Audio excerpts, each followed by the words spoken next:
Assalamualaikum warahmatullahi wabarakatuh. Perkenalkan, nama saya Wulan Christine dari kelompok 1 Kimia Analitik Kuantitatif. Di sini kelompok kami akan menjelaskan tentang apa itu destilasi. Dan ini anggota kelompok kami.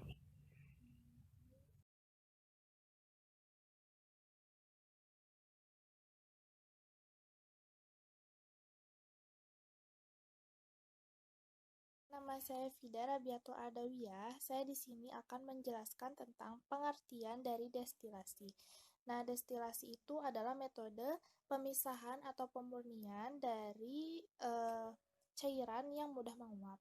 Nah, mudah atau tidaknya suatu senyawa itu menguap akan bergantung pada titik didih zat tersebut. Semakin tinggi titik didih zat atau pelarut, maka akan sulit untuk menguap. Oleh karena itu, di pengertian yang lain, ada yang mengartikan bahwa destilasi itu sebagai metode pemisahan atau pemurnian senyawa kimia berdasarkan titik didihnya. Nah, dalam destilasi itu,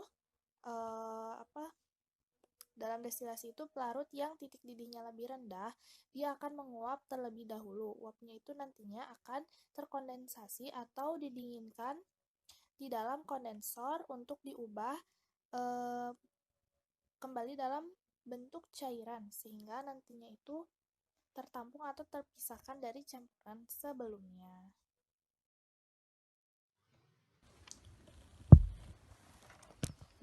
Assalamualaikum warahmatullahi wabarakatuh. Saya Cahaya Indrian dari kelompok 1. Saya akan menjelaskan tentang alat-alat dalam praktikum destilasi. 1. Sumber panas, heater. 2. Labu destilasi untuk sampel. Yang ketiga, tabung penghubung. 4. Termometer. 5. Kondensor. 6. Air pendingin masuk. 7. Air pendingin keluar. 8. Labu alas bulat hasil pemisahan. 9. Gas inlet. 10. Tabung penghubung. 11. Kontrol panas. 12. Kontrol kecepatan pengaduk magnet stirrer. 13. Pengaduk panas plate. 14. Bed pemanas. 15. Magnet stirrer. 16. Bed pendingin. Sekian dari saya. Assalamualaikum warahmatullahi wabarakatuh.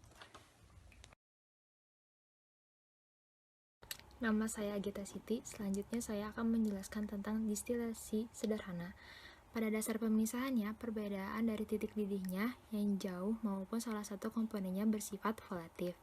Jenis ini biasanya melalui cara menaikkan suhu sehingga menjadikan tekanan uapnya ada di luar cairan ataupun tekanan atmosfer ataupun titik didih normalnya.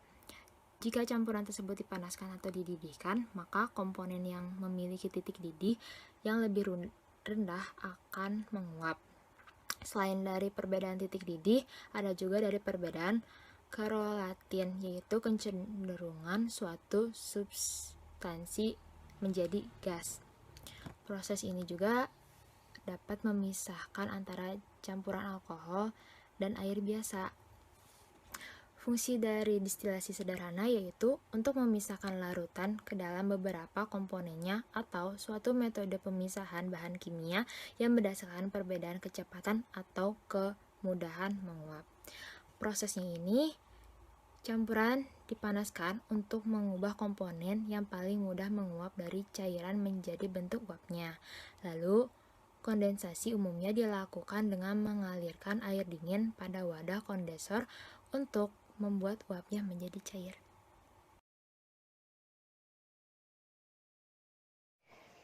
Assalamualaikum warahmatullahi wabarakatuh. Perkenalkan, nama saya Inayah Putri Rahman Syarif dengan NPM 51239. Di sini saya akan menjelaskan mengenai destilasi fraksional.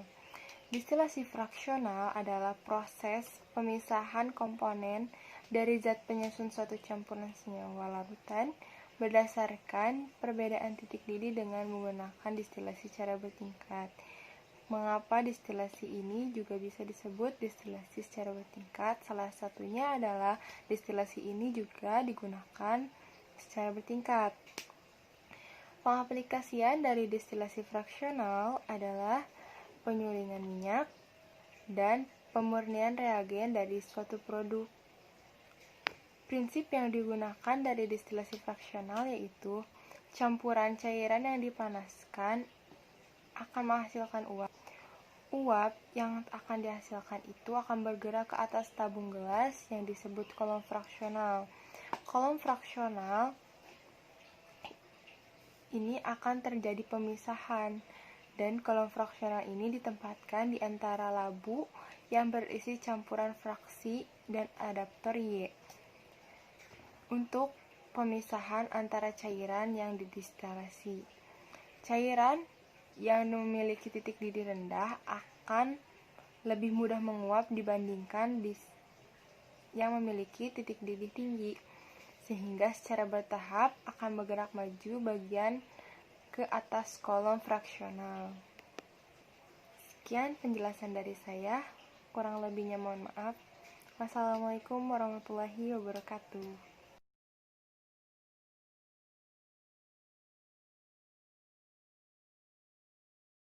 Assalamualaikum warahmatullahi wabarakatuh. Saya Alfia Salsabila dengan nomor NPM 51200032 dari Prodi D4 Teknologi Laboratorium Medik.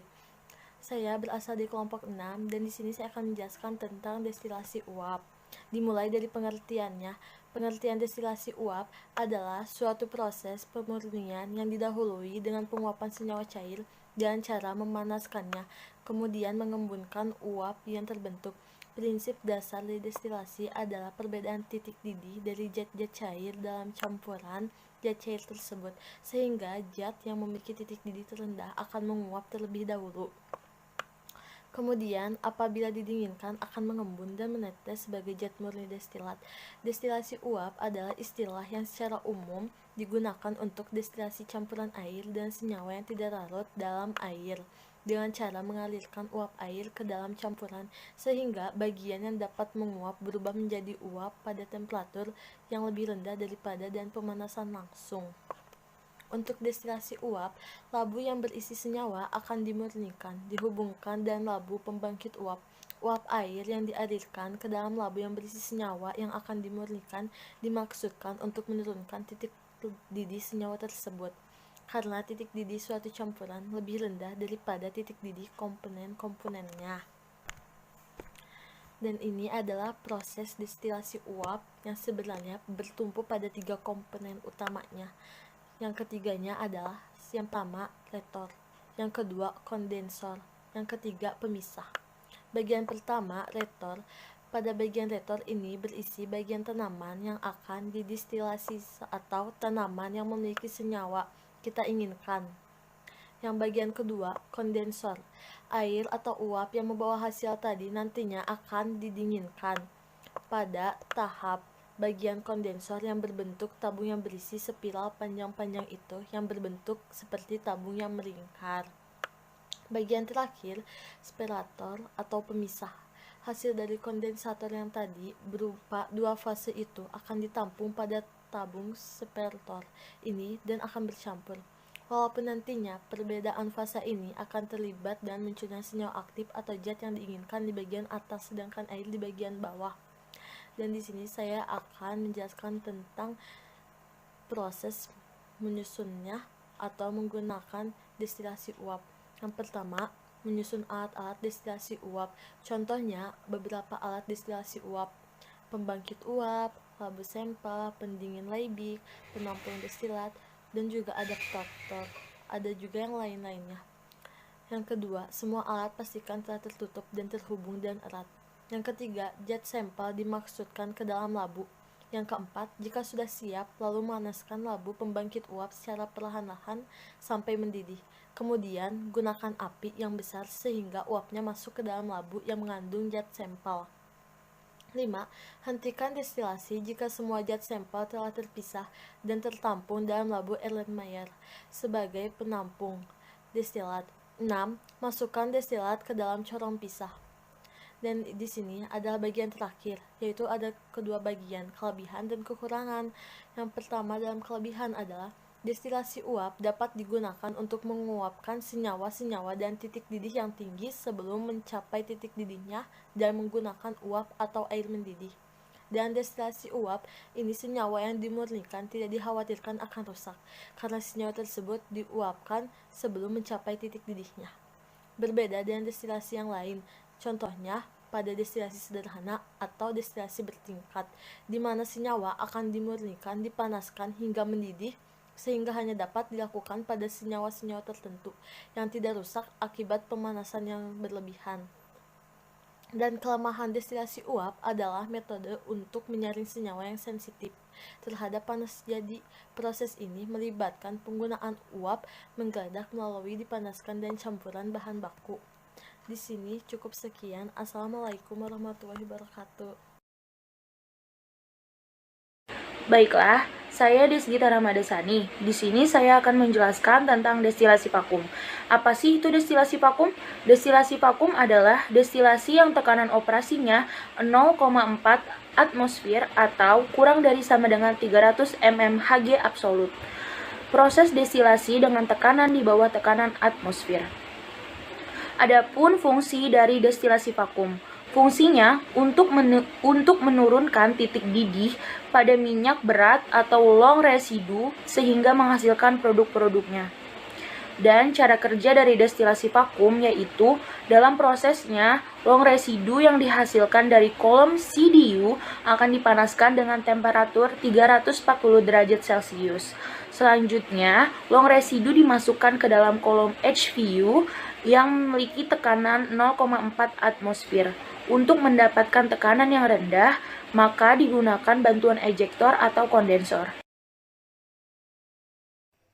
Perkenalkan, nama saya Lailatul Amania dengan NPM 5120023. Di sini saya akan menjelaskan tentang azeotrop. Apa itu azeotrop? Azeotrop adalah campuran dari dua atau lebih cairan dalam sedemikian rupa, sehingga komponen yang tidak dapat diubah dengan destilasi sederhana. Hal ini terjadi karena ketika azeotrop direbus, uap memiliki proporsi yang sama dari konstituen sebagai campuran direbus. Selanjutnya, destilasi campuran azeotrop. Jika dua pelarut dapat membentuk azeotrop positif, maka distilat dari setiap campuran tersebut konstituen akan menghasilkan distilat yang lebih dekat dalam komposisi untuk azeotrop daripada campuran awal. Sebagai contoh, jika 50/50 campuran etanol dan air suling sekali, distilat akan 80% etanol dan 20% air, yang lebih dekat ke campuran azeotropik dari aslinya. Sebagai contoh yang pertama, asam nitrat sebanyak 68%, air mendidih pada 120,5 derajat Celcius ATM atau azeotropik negatif. Contoh yang kedua yaitu etanol sebanyak 96%, air mendidih pada 78,1 derajat Celcius. Sekian, terima kasih. Perkenalkan, saya Salsabila. Di sini saya akan menjelaskan tentang jenis destilasi yang keenam, yaitu destilasi ekstraktif. Apa itu destilasi ekstraktif? Destilasi ekstraktif adalah teknik pemisahan yang mencangkup penambahan komponen ketiga dalam campuran biner untuk memungkinkan pemisahan kedua komponen tersebut. Ini terjadi karena kedua komponen akan diuapkan pada suhu yang hampir sama. Selama penyulingan, komponen dengan volatilitas tertinggi akan mudah diuapkan sebagai produk teratas. Sisanya adalah pelarut dan komponen lainnya. Perkenalkan, nama saya Sri Ulul Putri. Di sini saya akan menjelaskan tentang destilasi kering atau destilasi padatan. Destilasi kering atau destilasi padatan adalah suatu metode pemisahan zat-zat kimia. Dalam proses destilasi kering, biasanya bahan padat dipanaskan sehingga menghasilkan produk-produk berupa cairan atau gas yang dapat berkondensasi menjadi padatan. Lalu produk-produk tersebut disaring, dan pada saat yang bersamaan mereka berkondensasi dan dikumpulkan. Contoh proses destilasi kering misalnya, suatu proses penguraian suatu bahan akibat adanya pemanasan pada temperatur tinggi dalam keadaan sedikit maupun tanpa udara adalah prinsip dari destilasi kering. Metode ini dapat digunakan untuk memperoleh bahan bakar cair dari batu bara dan kayu. Selain itu, destilasi kering juga digunakan untuk memecah garam-garam mineral, misalnya pemecahan sulfat melalui termolisis, menghasilkan gas sulfur dioksida dan sulfur trioksida yang dapat dilarutkan dalam air membentuk asam sulfat. Pada awalnya ini adalah cara umum untuk memproduksi asam sulfat. Dan destilasi kering atau destilasi padatan juga biasanya membutuhkan suhu yang lebih tinggi dibanding destilasi biasa. Untuk selanjutnya, saya Nadia Ulfanur Afifah akan menjelaskan kekurangan dari teknik atau metode destilasi dalam proses pemisahan campuran senyawa kimia. Yang pertama, teknik ini berlaku hanya untuk zat dengan fase cair dan gas. Yang kedua, teknik ini hanya dapat memisahkan zat dengan perbedaan titik didih yang besar, karena jika perbedaan titik didihnya kecil, maka proses pemisahan akan sangat tidak efektif. Dan yang ketiga, biaya penggunaan alat ini relatif mahal. Perkenalkan, nama saya Prasilia Septiani Sandi. Saya akan menyebutkan keuntungan dari metode destilasi. Yang pertama, dapat memisahkan zat dengan perbandingan titik didih yang tinggi. Artinya, zat yang memiliki titik didih yang rendah akan mengalami penguapan terlebih dahulu, dan zat yang memiliki titik didih yang tinggi akan didinginkan dan mencair kembali. Yang kedua, produk yang dihasilkan benar-benar murni.